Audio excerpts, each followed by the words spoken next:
Hey, guess who this is? Boy, that sure is a pretty painting.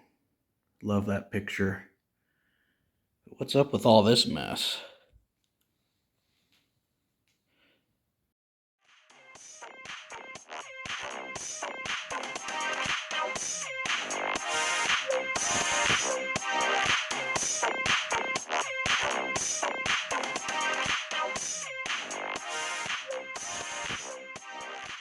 Hello folks, welcome back again to The Reasonable Consumer, where the purpose of this channel is to find fun and creative ways to save money.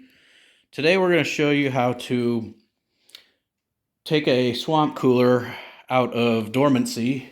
Swamp monster. It's been sitting for about the last 6 months over the fall and winter, and spring is about halfway over, and it gets pretty hot here in the Southwest desert.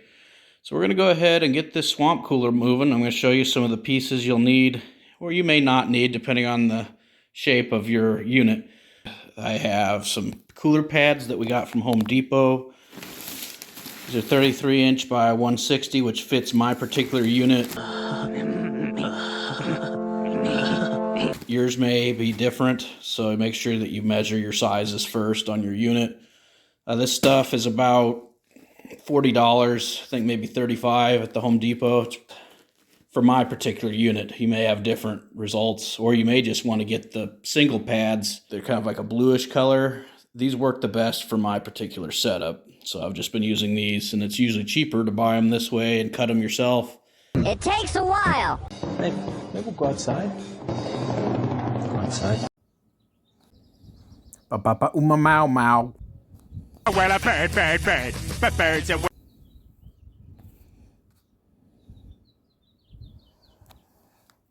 Okay, here's how we remove that bolt, folks. It's very simple. And our pump comes right out after we unplug it. You can see we got quite a bit of calcium buildup here.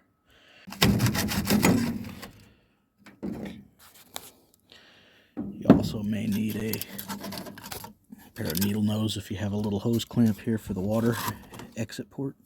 I'm just going to pull that off by hand.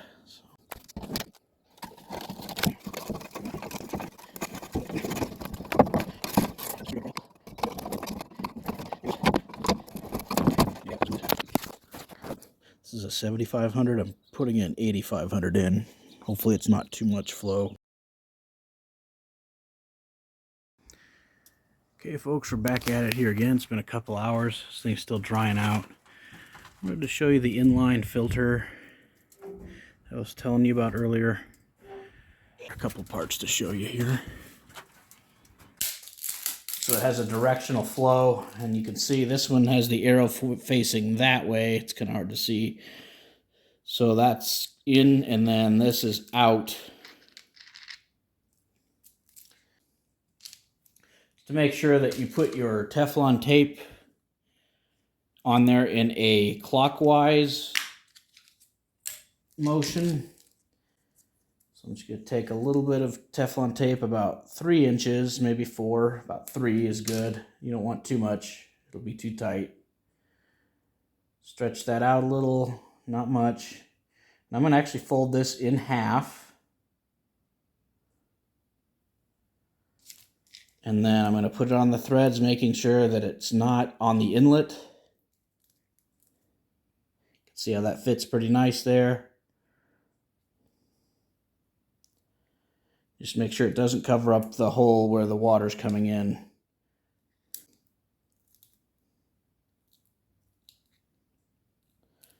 Something like that, to where it's not in the hole, it's not obstructing the flow. Okay. You're not going to use a grease gun like this. With your swamp coolers, most of them come with a bearing that uses this type of oil. And it has a little tab on the top of that bearing, and you just pump your oil in until it, maybe not until it's full, but pretty close. Customize the bearings. So I'm using something like this. We're going to show you all that right now. All right, just a moment. See this thing here?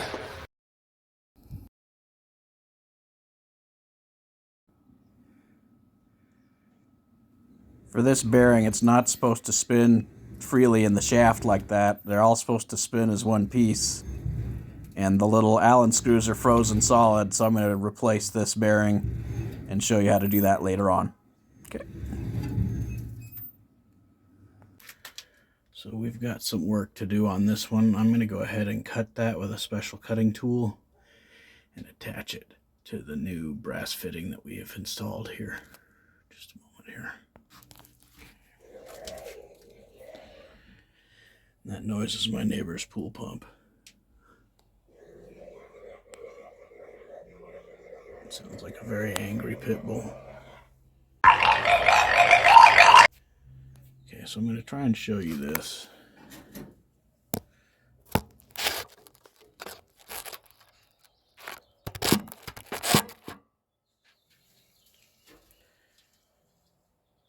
Cutter tool here.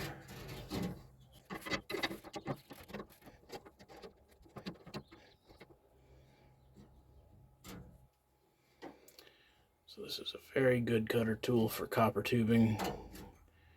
Anywhere from 1/4 inch all the way up to, I believe, about 1 inch. You just take a lap, tighten it, and then take another lap, and keep doing that until it cuts the pipe. You can see the damaged valve here, which has been replaced.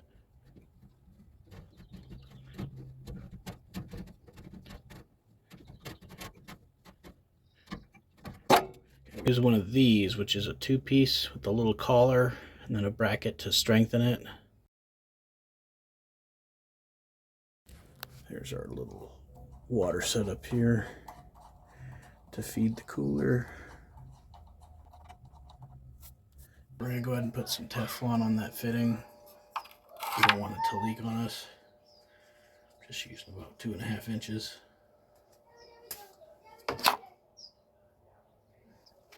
Fully in half. You should be using something like this. I'm going to cut it around clockwise. Make sure it does not get into the flow path of that. That's all you need. About 2 layers of it. Fold it in half. So there it is. That's going to keep it from leaking.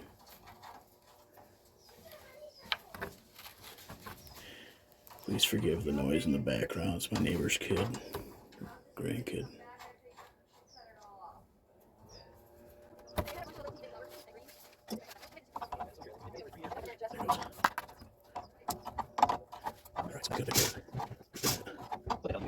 Hey, let's make it. What's up, man? Right? Gotta replace all these fittings, man. These swamp coolers are a nightmare. It's gonna be nice, though. That's gonna be nice. No leaks. Oh, the poor birds. Yeah, those birds. Bird, bird, bird. Bird the word.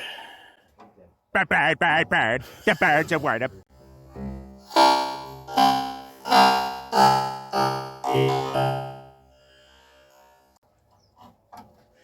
Okay, we're almost tight here. And that's pretty tight. I don't think it's going to leak. Okay, maybe one more. You don't want to go too tight on these brass fittings. They will strip on you. Okay, so that's good. Next, I'm going to go ahead and reinstall the vent flap for the heater. Since we don't need heat anymore now that it's mid-April and it's going to be in the 90s and 100 degrees pretty soon. You can see quite a bit of rust there, which may have to replace this whole venting soon, but for now we're going to go ahead and just put in the vent flap. A bit of a tight squeeze here, folks. Sorry for that.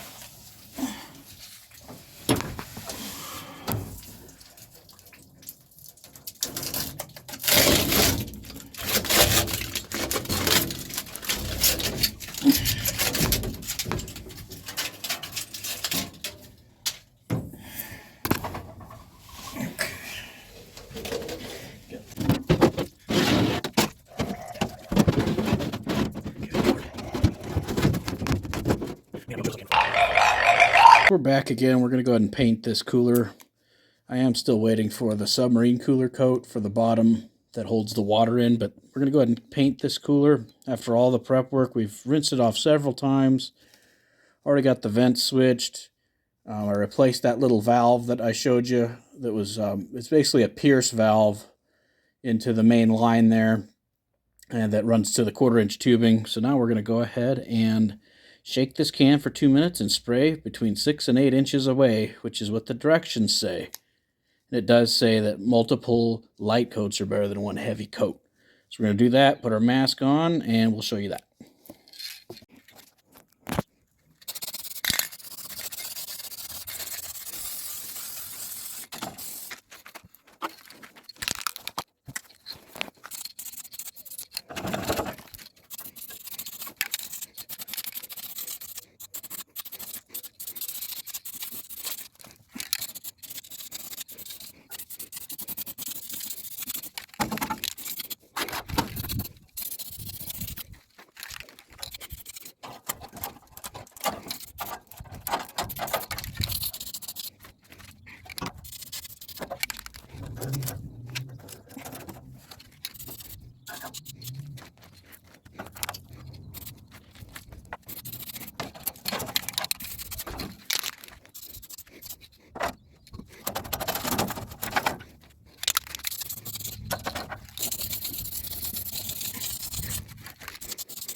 I'd replace the hardware, but we're going to stretch for time here. So we're going to go ahead and get that new bearing in there, and I'll show you that.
So I'm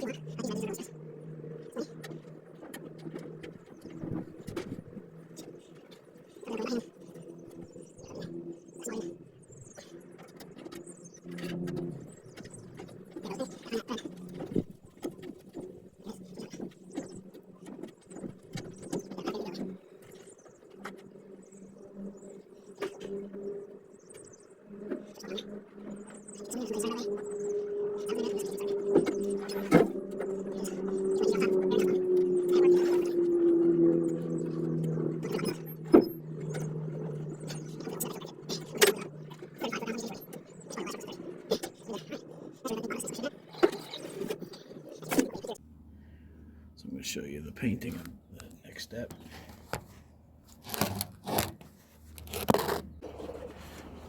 Okay, folks, base is dry, it's relatively clean. Here's our gallon of that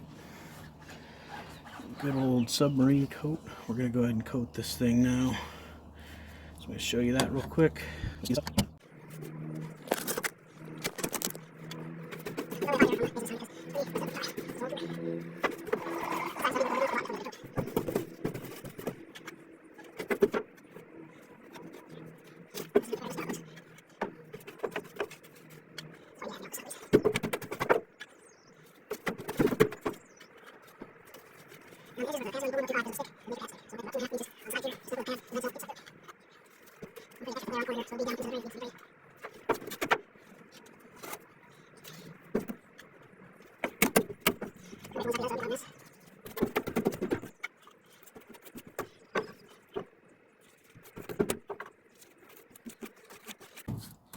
And again, just keeping that side wall from getting too gunked up so that way those pads will close down and won't get stuck on this, because this stuff gets kind of sticky.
Okay, so we've just done it, folks. We've gotten it all painted. Check that out. There's the paint job. You can see how thick it needs to be to coat the bottom of this cooler. And I'm going to come back around and do one more paint job with the tan coat. Oh my god, you guys crazy! So we've used at least a third of a gallon, almost a half a gallon. That's how much it takes. Oh, and there's my friend. Hey, you be quiet over there.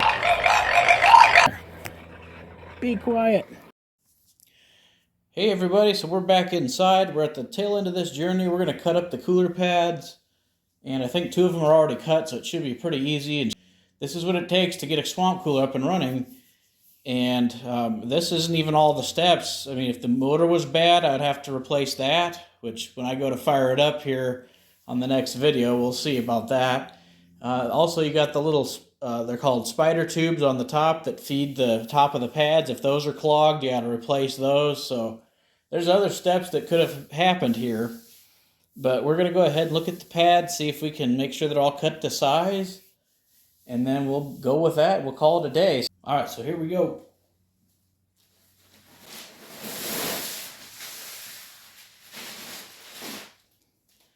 And sometimes you also have to replace the float valve, so that's another piece of the puzzle. Anyways, we'll go ahead and get started on the pads.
Check our final measurements here.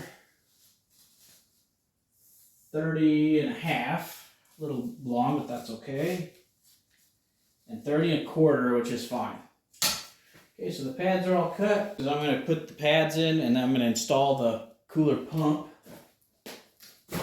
Get that thing fired up and see if it works. All right, we'll see you in a bit.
Okay, so I leave about an inch at the bottom. That way it can drip right into the tray there and go right back into the main tray of the cooler. This part's also pretty critical. You want your pads to be at least halfway up those little slats there that are letting the water down into them. This one's a little low, but you can see a little bit of pad there, but not all the way. That way it doesn't clog it. Okay. Next we're going to do that water pump.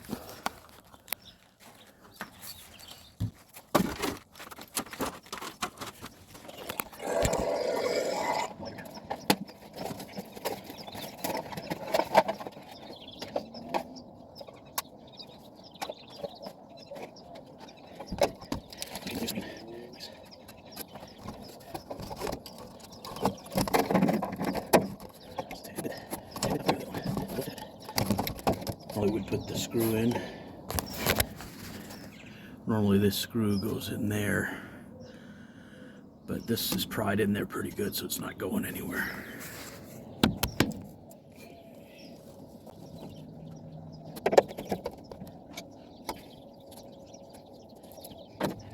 Okay, we're going to attach the pump tube.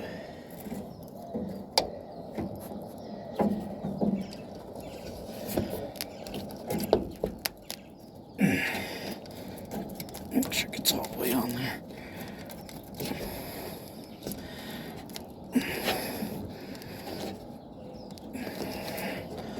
That should be good.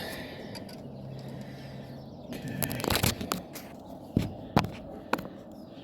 We're going to go ahead and put this on there.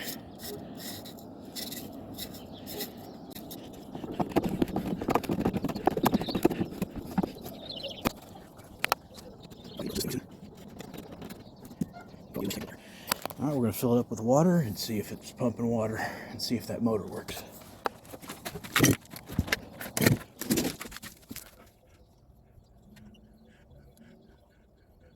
Right now, I got some. Just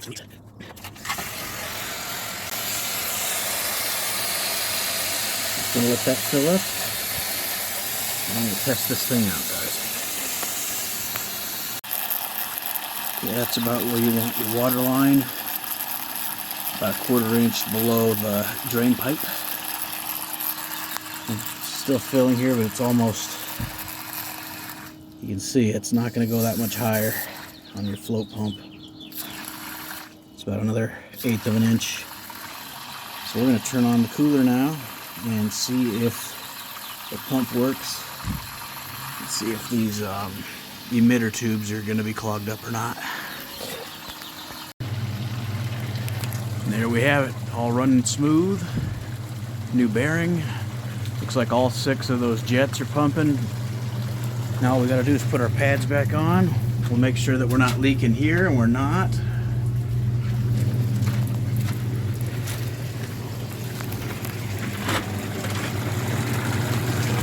And I will eventually replace that pulley. I know it's in pretty bad shape. Looks to be doing pretty good. And I'm obviously going to drain that water one more time to get all the remaining debris out. And I also use what are called anodized aluminum rods. So these might be made out of zinc. But those help keep calcium low and things like that. Okay folks, that's pretty much it. We just put our pads back up there on the trays and we're good to go.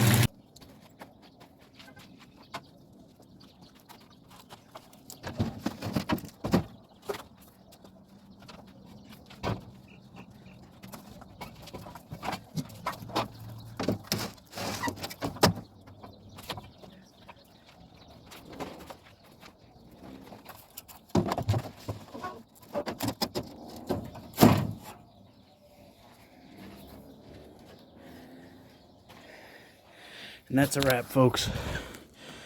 Thanks again for watching. If any comments or suggestions, please let me know in the section below. Thank you.